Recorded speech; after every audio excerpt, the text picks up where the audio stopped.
100 sentences ہیں، ان کو آپ نے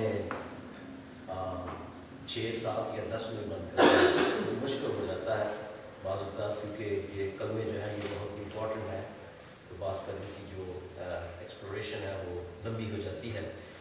خداوند کا شکر کرتے ہیں جس نے ہمیں آج موقع بخشا۔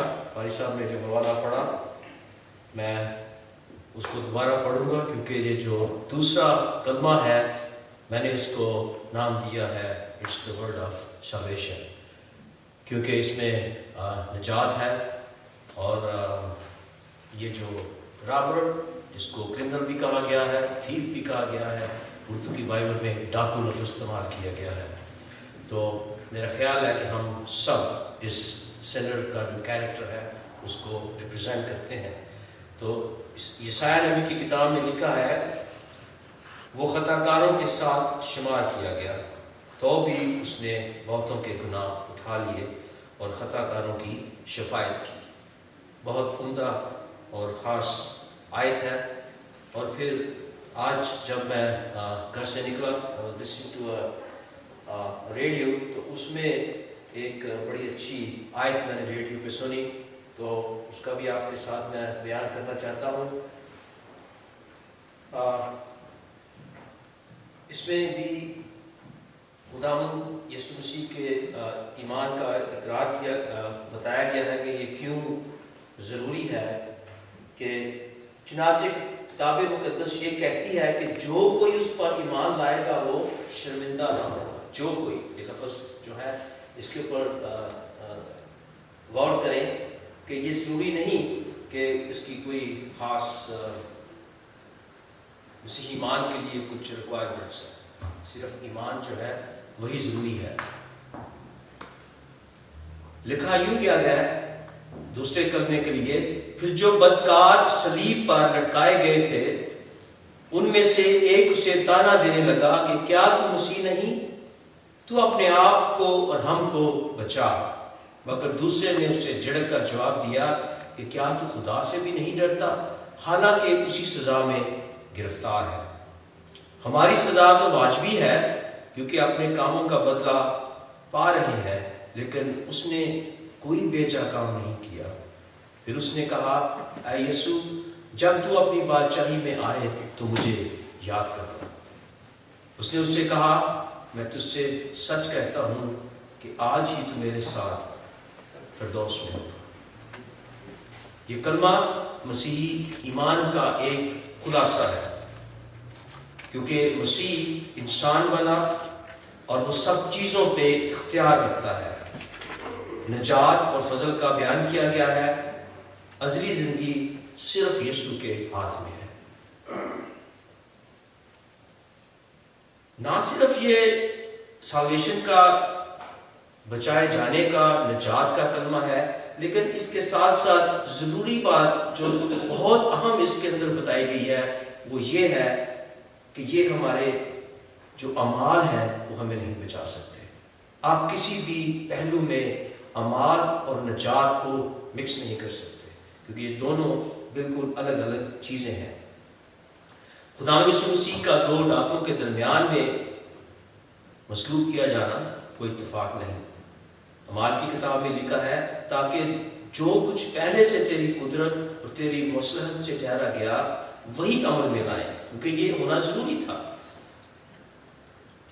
یہ یسایہ نبی نے پہلے سے لکھ دیا تھا کہ وہ خطا کاروں کے ساتھ، ابھی آپ کے ساتھ پڑھا گیا، شمار کیا گیا، تو بھی اس نے بہتوں کے گناہ اٹھا لیے اور خطا کاروں کی شفاعت کی۔ خدا ہر وقت ہر چیز کو کنٹرول میں رکھتا ہے، وہ قادر مطلق اس کو ہم کہتے ہیں۔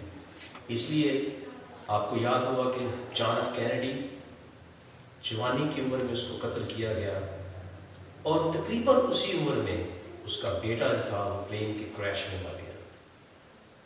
آپ نے ریسنٹلی خبر سنی ہوگی کہ ایک عورت نے ٹی وی پہ بگ نیوز کہ اس کے ہسبینڈ کو مرڈر کیا گیا۔